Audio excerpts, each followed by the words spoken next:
샬롬하고 인사하십니다. 샬롬, 샬롬, 샬롬, 샬롬, 샬롬, 샬롬. 하나님 사랑합니다. 네. 여러분 주 안에서 사랑합니다. 네, 고린도후서 5장 1절에서 10절 말씀 중에 저는 4절 말씀이 죽을 것이 생명에게 삼킨 바 되게 하려 함이라 귀한 말씀으로 마음에 닿았습니다. 오늘 아침에는 질문을 하나 드리고 싶어요. 꼭 대답을 해주세요. 왜 예수를 믿으시나요? 여쭤보고 싶어요. 왜 예수를 믿으시나요? 정답? 영원한 아버지시고 네. 우리를 주에서 살려주셨습니다. 네. 가장 핵심적인 답은 우리가 또 얼른 왜 예수 믿으세요? 하고 물어보면 얼른 대답하기가 조금 왜냐면 너무 많아서, 그죠? 없어서가 아니라 너무 대답이 많다 보니까는 인데 역시 부활, 영생 아닐까. 네. 그런 생각, 십자가죠. 구원, 우리를 구원해 주시고 영원한 생명을 주셨기 때문에 4절 말씀이 죽을 것들이, 그죠? 생명에게 삼킨 바 되어버렸어요. 다 이겨버린 거죠. 사망 권세를. 주님이 사망을 이기심으로 인하여 우리 또한 이긴 줄로 믿습니다. 부활이 없으면, 영생이 없으면 우리가 예수님을 믿는다라고 얘기할 수 있을까? 그죠? 그렇기 때문에 하나님의 영광도 굉장히 중요하지만 영광을 드러내기 위해서는 우리가 영생해야 되고, 그리고 부활해야 되고, 구원받음을 우리가 입술로 고백해야 진정한 영광 돌림인 줄로 믿습니다. 하나님의 영광이라는 것도 우리가 부활의 영생으로 살아갔을 때 그것이 바로 하나님의 영광으로 드러나는 게 거겠죠. 모든 사람은 죄로 말미암아 벌 받아 죽고 하나님의 아무도 살아계신 분이 없다면, 그렇다면 영광이 드러날 수가 없는 거예요. 그죠? 하나님은 우리가 땅에서 한 사람도 낙오되지 말고 다 너희들이 새로운 피조물이 되기를 원하고 계시죠. 그래서 악한 자에게까지도 공기와 햇볕과 충분한 것들로 충분한 복음이 들어갈 수 있도록 마지막 때까지 잠잠히 기다리시는 하나님. 왜냐하면 악한 자라도, 그죠? 뭐라고 말씀하세요? 떡을 줄 줄 알거든 설마 돌을 주겠냐. 악한 자도. 그런데 하물며 천국에서 우리에게 좋은 걸로 주시지 않겠느냐. 우리가 원죄를 가지고 나왔기 때문에 우리 안에 죄성이 있어서 악한 자가 있고, 세상에는 딱 두 가지밖에 없죠. 하나님의 자녀와 사단의 자녀, 두 가지 종류밖에 없어요. 그런데 그 흑암의 세력을 우리가 물리쳐야 되는 거예요. 너희들이 증인으로 있어라. 악으로 우리를 땅에다 남겨놓고 가셨어요. 오실 때까지 너희들이 이 땅을 모두 하나님의 나라로 변화시켜라. 내 증인이 되라. 주님께서 말씀하셨습니다. 부활과 영생에 대한 우리 확신이 바로 우리의 신앙의 결정적인 요소로 작용하고 있죠. 사도 바울은 고린도전서에서 부활과 영생에 대해서 힘주어서 얘기했습니다. 고린도전서 15장 20절에서 54절 사이에 보니까 말씀하고 계세요. 15장 21절 22절 우리 얼른 찾으셔가지고 저한테 누가 좀 들려주시겠어요? 고린도전서 15장 21, 2절. 사망이 한 사람으로 말미암아 죽은 자의 부활도 한 사람으로 말미암는도다. 아담 안에서 모든 사람이 죽은 것 같이 그리스도 안에서 모든 사람이 삶을 얻으리라. 아멘. 네. 내가 너에게 비밀을 말하노니 우리가 다 잠잘 것이 아니요 마지막 나팔에 순식간에 호련히 다 변화되리니 나팔 소리가 나며 죽은 자들이 썩지 아니할 것으로 다시 살고 우리도 변화되리라. 이 썩을 것이 반드시 썩지 아니할 것을 입겠고 죽을 것이 죽지 아니함을 입으리로다. 썩을 것이 썩지 아니함을, 죽을 것이 죽지 아니함을 무엇으로? 그리스도의 보혈로 그렇게 된다라고 이렇게 말씀하고 계세요. 첫째는 그리스도로 인하여 우리에게는 육신적으로 죽었다가 다시 사는 영생의 생명, 몸으로 다시 살아나는 무엇이 있다? 부활이 있다. 부활이에요. 부활. 구원과 부활. 구원받았기 때문에 우리에겐 부활이 있습니다. 두 번째로는 부활의 몸은 썩지 않을 것이고 영광스러우며 강하고 신령하며 죽지 않을 몸이다. 그래서 우리가 우리 연약함을 고쳐주시옵소서. 연약함이라고 하면 얼른 생각할 때는 제가 그렇게 착각을 했었기 때문에 자꾸 이 말씀을 드리는데요. 아주 약한 힘이 없는 그런 그 가녀린 그 아주 그 소녀 여인들 중에서 보면은 그게 보호 본능이 가는 그러한 모습인데 그게 아니라 믿음이 약한 자들을 연약하다고 그러죠. 우리 모두는 연약합니다. 누구 앞에서는 하나님 앞에서는.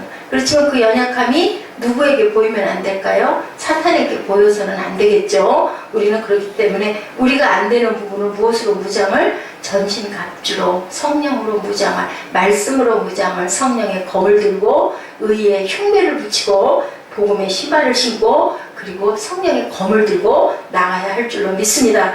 부활은 한 번 죽었다 살아나는 것이 아니고 뭐예요? 영생, 다시는 죽지 않는 영벌에 처해지지 않는 상태를 부활이라고 말씀하고 계시죠. 고린도전서 15장 19절에서 만일 그리스도 안에서 우리가 바라는 것이 다만 이 세상의 삶뿐이면 모든 사람 가운데 우리가 더욱 불쌍한 자리라. 우리가 매일 새벽마다 고백하죠. 사도신경의 말미에 뭐라고 그래요? 성령을 믿사오며 거룩한 공예와 성도가 교통하는 것과 몸이 다시 사는 것과 그리고 마지막에 영원히 사는 것을 믿사옵나이다 라고 고백합니다. 영원히 사는 것, 이렇게 영생을 우리가 믿고 갑니다.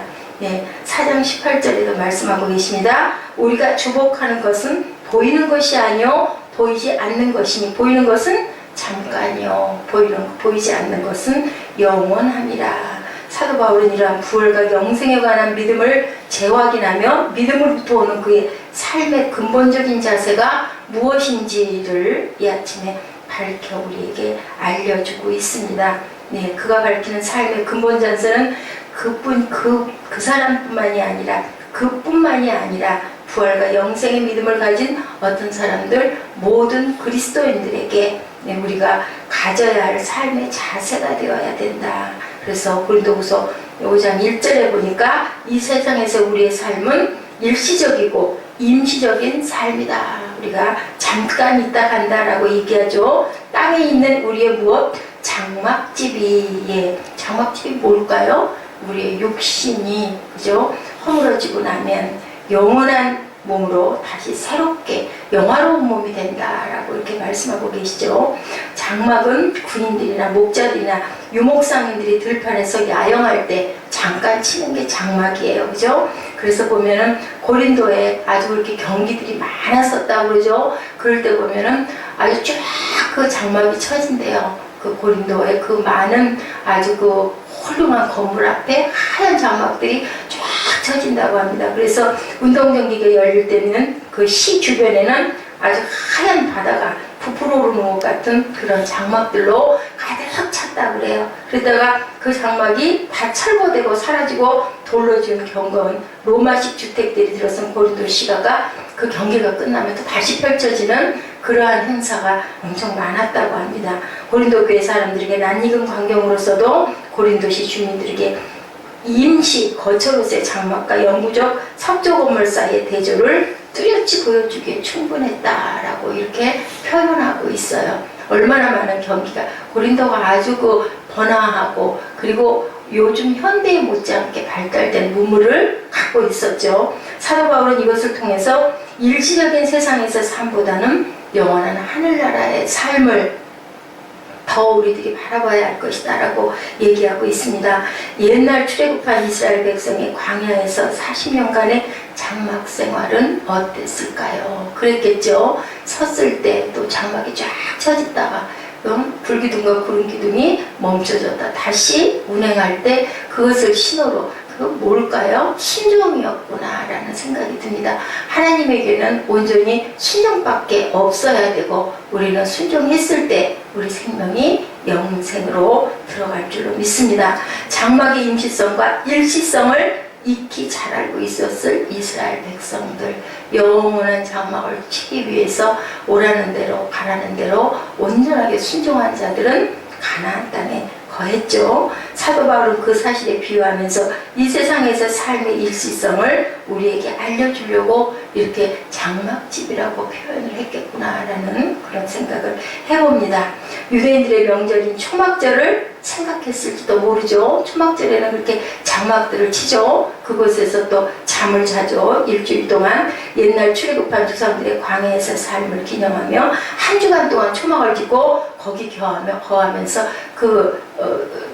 예를 들면 기념하는 거죠. 그때 우리 어렵고 가난했을 때 그 장막을 치며 이동했던 그 시절을 기억을 하는 겁니다. 그러면서 아마 또 내 삶은 어떤가 돌아보기도 하고 하나님을 다시 생각을 해보기도 하고 그때 우리를 인도하셨던 하나님, 하늘에서 만나와 메추라기를 끊이지 않게 공급해 주셨던 하나님, 오늘 우리는 영적인 메추라기를, 영적인 만나를 온전하게 먹고 있는가를 되돌아보는 그러한 그 절기였을 것이다 라는 생각을 해봅니다. 그처럼 사도 바울은 세상에서 우리의 삶의 일시성을 강조하기 위해서 장막집이라 라고 계속 얘기하고 있죠. 부활과 영생의 믿음으로부터 오는 사도 바울의 삶의 자세의 두 번째는 어디에요? 하늘나라에서의 삶을 더욱 사모한다 라고 얘기하고 있습니다.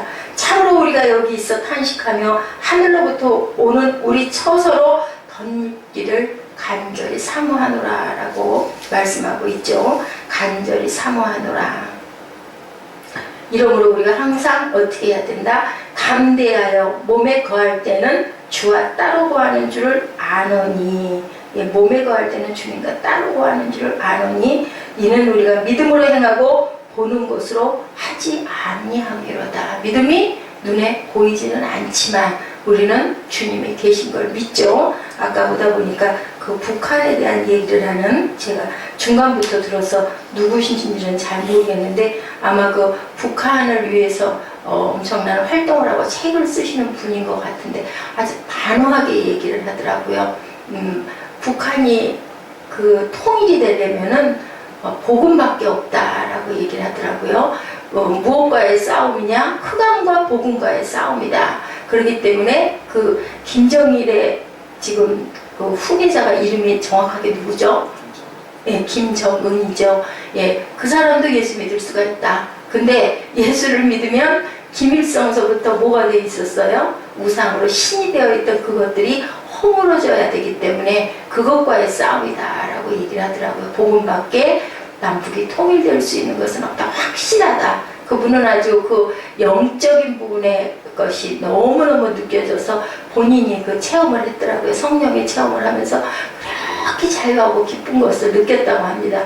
그러면서 북한의 그 모든 민족들이 다 그 두려움과 공포에 떨고 있는 게 영적으로 느껴졌다라고 아주 단호하게 얘기를 하면서 이것은 이곳에 복음밖에 이 사람들을 살릴 그런 것은 없다. 하나님밖에 없다라고 얘기하는 그 말씀, 저기서 한 5분 정도 듣다가 왔어요. 너무 말씀이 너무 좋아서 뭐 다른 게 아니고 간증이에요. 간증인데 아주 정확하게 얘기를 하더라고요. 그래서 복음만이 남북이 통일될 수 있는 길이고 우리가 해야 할 몫이다. 기도해야 되겠죠. 우리는 열심히 기도해야 할 줄로 믿습니다. 흑암을 물리쳐 주옵소서.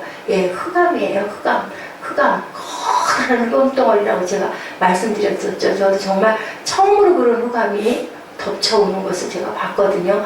그 흑암, 우리 눈에 보이지 않는 것.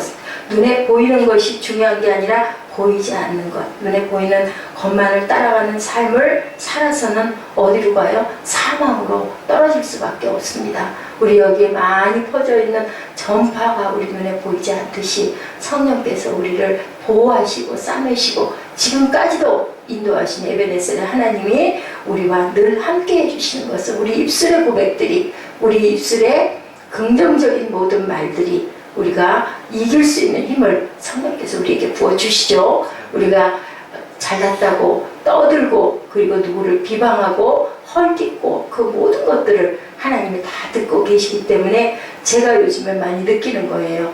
내가 입술에서 말이 나가면요 모든 것들이 거꾸로 돌아가요. 그게 아니고 딱 입을 다물고 열심히 기도하면 이루는 것들이 이렇게 진행이 돼서 가는 것들이 제가 느껴지거든요. 그래서 지금은 그러니까 하나님이 저를 훈련시키는 것은 뭐냐면 내 방법으로 하려고 하는 걸 멈추고 하나님의 방법으로 하시도록 내가 그냥 그 성령의 인도하심을 그냥 나는 그냥 정말로 움직임이 없는 그러한 그릇이 되기를 하나님이 바라시고, 그랬을 때 하나님께서는 좋은 것으로 아들에게 그죠? 떡을 주시고, 그리고 생선을 주시는 부모님이 만나와 메추라기를 주시던 아버지께서 우리에게 좋은 것을 이루어 주실 줄로 믿습니다.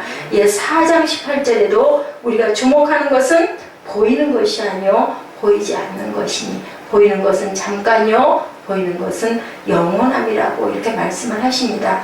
이렇게 보면은 우리가 보이지 않지만 영원한 것을 주목하는 것이 믿음으로 행하는 삶이다. 부활과 영생의 믿음으로부터 오는 사도 바울의 삶의 자세. 세 번째는 하늘나라에서 삶을 더욱 사모함 때문에 이 세상에서의 몸의 죽음을 두려워하지 않는다. 그러죠. 우리는 9절에 보니까 거하든지 떠나든지 주를 기쁘시게 하는 자 되기를 힘쓰노라. 8절에는 우리가 담대하여 원하는 바는 차라리 몸을 떠나 주와 함께 거하는 것이다. 제 마음과 너무나 흡사한 고백이 나와 있었습니다. 10절에는 이는 우리가 다 반드시 그리스도의 심판대 앞에 드러나 각각 선악간에 그 몸으로 행한 것을 따라 받으려 합니다. 우리가 한 것대로 그대로 심판을 받는다라고 이렇게 말씀을 하고 계세요. 5장 6절에 보니 우리가 항상 담대해야 된다. 몸에 거할 때는 주와 따로 거하는 줄을 아노니 우리가 믿음으로 행하고 보는 것으로 하지 아니함이로다.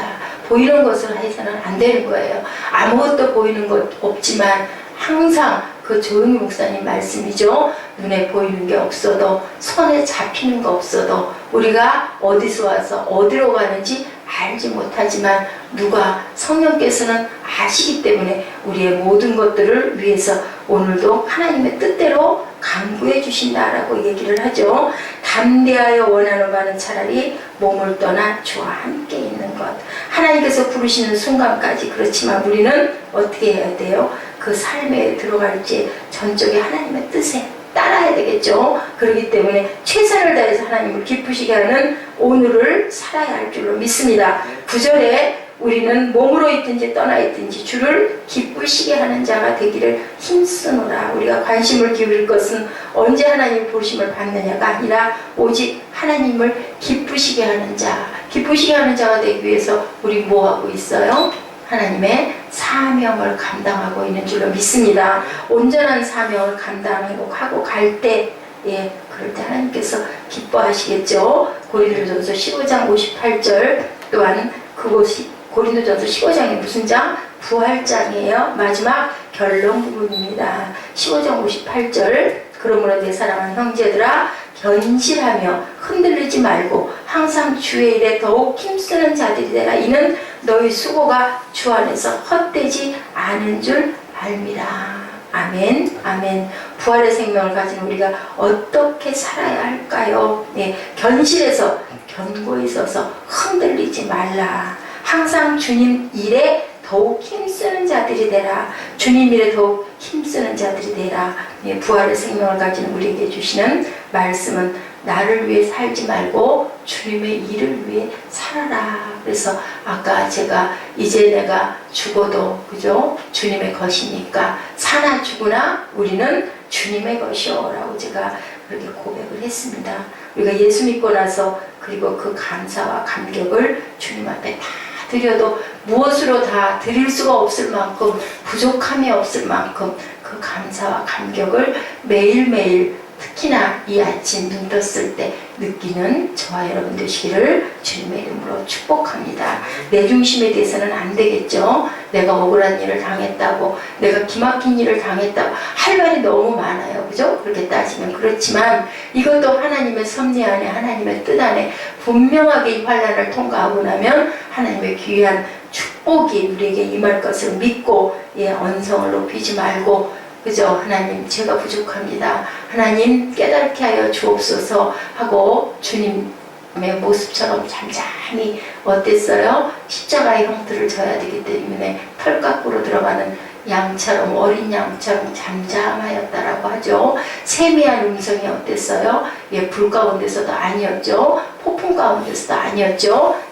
다 떠나고 난 그 다음에 아주 가느다란 세미한 음성으로 주님께서 우리를 부르십니다. 마지막까지 참고 인내하고 잠잠하게 있는 것밖에는 없어요. 그랬을 때 이제는 나를 위해 사는 것이 아니고 주님의 영광을 위해서 살았을 때 하나님께서 우리에게 모든 것을 더해 주실 줄로 믿습니다. 예, 이렇게 얘기하고 있습니다. 10절 마지막에 우리가 다 반드시 그리스도의 심판대 앞에 나타나게 되어 각각 선악간에 그 몸으로 행한 것을 따라 받으려 함이라.